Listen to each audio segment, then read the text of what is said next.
Hey guys, welcome back to my channel. My name is Deepa Barar and I'm here to inspire you all to live a deeply beautiful life.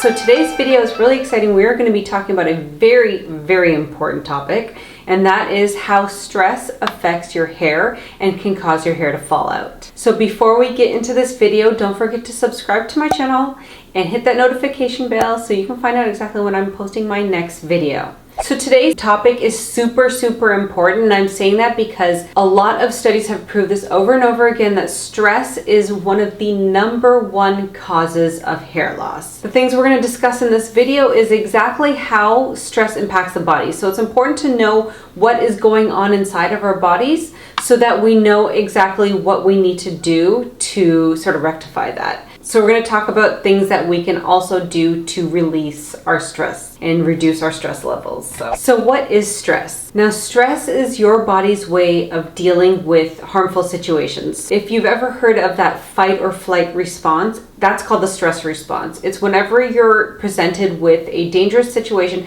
It's something that we've had basically for years and years. Way back in the day when we had to run away from some animal that was trying to attack us, it's called the fight or flight response. Basically, your body releases adrenaline and cortisol, so that gives us a lot of strength and a lot of speed and a lot of cognitive sharpness, so that we can deal with that whatever threatening, harmful situation is presented to us, like right in front of our faces. So the great thing is that that's really important, or it was important back in the day when we did have to fight off animals or run away from something that was trying to eat us or whatever. But in today's society, we obviously don't have those same threats. So what in particular happens inside of our bodies is that our heart rate speeds up, our blood pressure goes up a little bit, our muscles tighten, our breath gets a lot quicker, and our senses become super sharp. So basically, we're super focused, we're super energetic. For most of us anyways, those situations are not presented to us. So it's not like we're needing to fight or flee or anything like that, but still our body has not adapted yet. So our body is trying to prepare us for those situations, but over time that can cause a lot of damage to our health and to our moods and basically to our overall quality of life. I know you're probably thinking now, like, we aren't presented with those situations anymore, so why are we so stressed out? The thing is that your body can't really decipher between a physical threat and an emotional threat. So whereas we used to have physical threats presented to us before, now we have more emotional threats, and we have a lot of them. So whether it be that you get into an argument with one of your friends, or if you have like a deadline that's coming up for a project, or you have a lot of financial issues or whatever, your body is still releasing those same hormones and preparing you for fight or flight, even though you don't need to fight or flee. And the more times that that stress response is triggered, the harder it becomes to turn it off. So you may not even know it, but you could possibly be walking around in a heightened state of stress. And I know a lot of you that are watching have lost your hair or losing your hair. So I'd say that for most of us, myself included, we are walking around in a heightened state of stress like a lot of the time, which can be terrible for our health. So if you have a ton of chronic stress, it can lower your immune system. It can mess up your digestive system as well as your reproductive system. It can mess up our moods, our brain function, and increase our chances for a heart attack or stroke, and also speed up the aging process. And it makes you more vulnerable to anxiety and depression. So if you're like me, like back when my hair was falling out, I honestly did not even know I was stressed out. I really didn't know at the time that I had chronic stress. When I look back on that time now, for sure, I can see that I was definitely stressed out. I was taking on way too much that I didn't need to be taking on. So if you are in the same situation, you don't really know whether you are stressed out or not, you want to take a step back and pretend you are talking, talk to yourself, but pretend that you're talking to a friend. Evaluate your life. Are you getting overwhelmed all the time? Do you feel anxious all the time? Are you feeling depressed? Is your sleep all over the place? Is your digestion all over the place? Are you indulging in other habits to make you happy, like some of the more negative habits like alcohol or drug abuse, or if you have any nervous habits? So just sort of take a step back, talk to yourself as if you're you were a friend and ask yourself these questions and be completely honest with yourself, and maybe just get a piece of paper and write it all down. Possible stress symptoms in your life so that you can kind of get a clearer picture, because sometimes when we're in it we don't really know, but if we were to talk to a friend and they were to tell us all these things, we could tell them for sure, oh, you're definitely taking on way too much, or these areas of your life are what are causing you stress. Oh, you're definitely stressed out. And of course, some of the biggest stressful situations, if you're going through something like a divorce or any sort of big change, like you're moving or you've got a new job or any sort of big major life change, can cause us to get a little stressed out as well. So now the good thing though is that stress does not affect everybody the same. So that's why some of us are walking around with autoimmune issues, or our hair's falling out, or other signs of basically stress damage in our bodies, but other people are not affected the same way, and that's because they have a better stress response, or they have a better ability to control and to manage that stress. So ways to set yourself up for success when it comes to dealing with stress is, number one, to have a really good support system around you. So I've said this before in my, I think it was 8 tips to dealing with stress video. You definitely want to pick and choose the people that you spend your time with. Okay? And I know that we can't always do that. I know for some of us, they are family members, or they are people that are in our lives on a daily basis, like a boss or a roommate or your spouse or whatever. Hopefully it's not your spouse, but if it is, one of the things that you can do, and the great things about modern technology, is that there are so many people on YouTube, on podcasts, on blogs that have a bunch of really inspiring things that you can listen to, interviews, outlooks, tips, tricks, all sorts of little things that you can listen to that will help you be able to perceive things in a more positive way and learn how to deal with those difficult situations. So they say, like, you are the sum of the 5 people that you spend your time with. And if the sum of the 5 people that you spend your time with currently is not the best and causes you stress, the great thing is that you can spend as much time as possible with these people on YouTube or podcasts,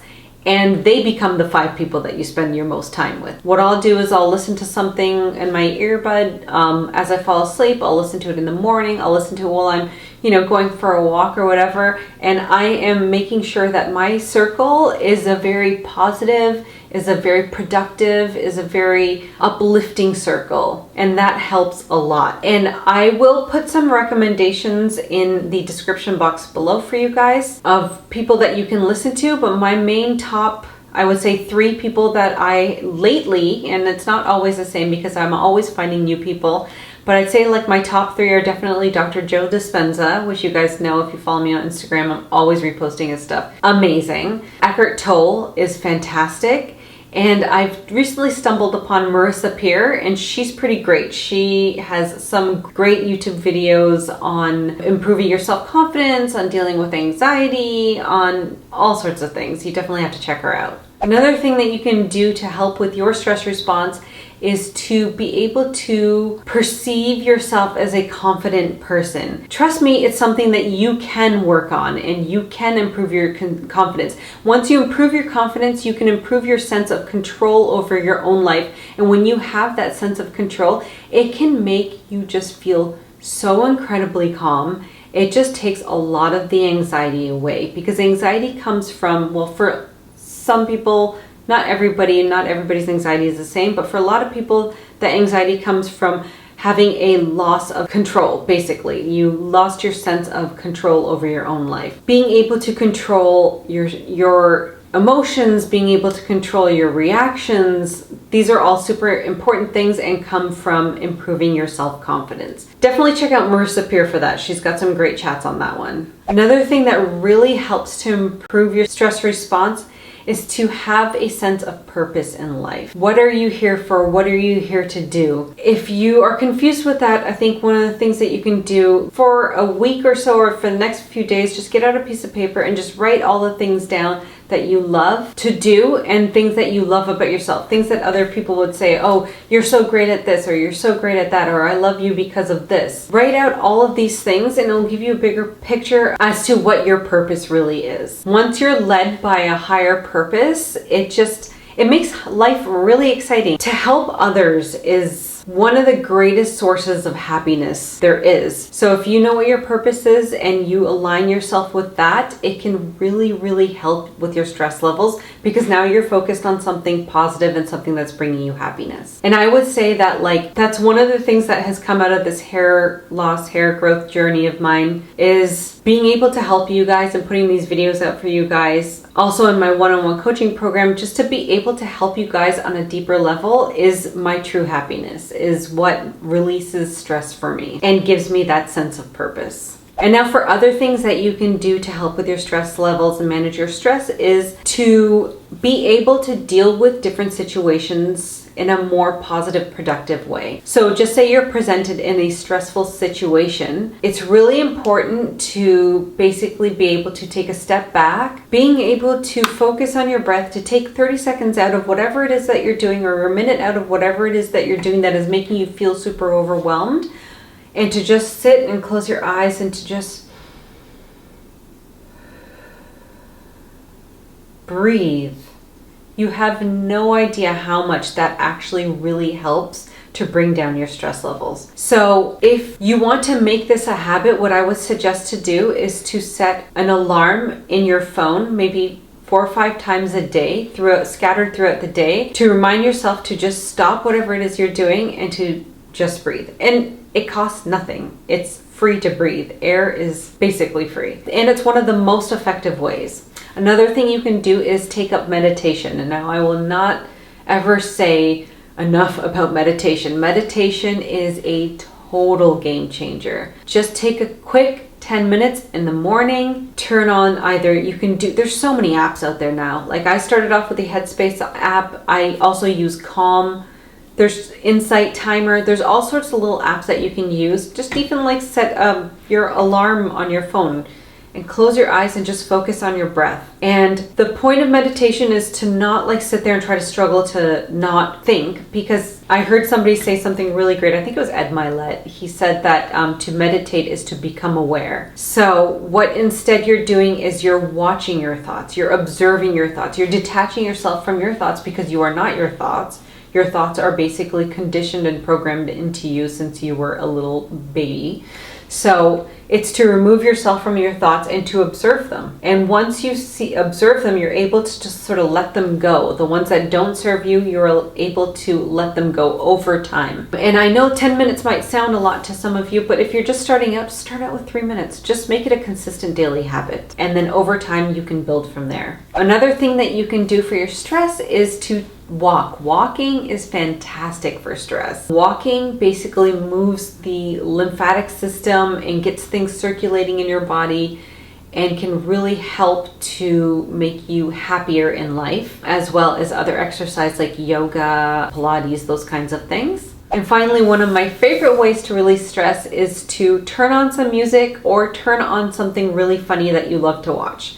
That will instantly change your mood and make you a lot happier. Okay, so now for how stress affects our hair and makes our hair fall out. So when we're stressed out, our body releases cortisol and adrenaline, which can in turn increase our testosterone levels. So if you have a genetic predisposition to follicle sensitivity, this can cause your hair to become thinner and eventually fall out. Another thing that stress does to our hair is it causes our scalp to release more oil. So this can disrupt the beneficial bacteria on your scalp, which can cause itching and flaking and stuff like that. So kind of like when your skin breaks out from stress, it's the same thing that's happening to your scalp. And another thing that happens with stress is that, like I said, it can cause digestive issues. Everything stems from the gut. And if your digestion is off, your follicles are not able to get those really important nutrients that they need to grow healthy, thick hair. So if your follicles are nutrient deficient, this can cause your hair to weaken, it can cause it to fall out, it can cause it to become thinner. It's overall just not a good situation. And another thing is that when we are under stress, it reduces our immune response in our body.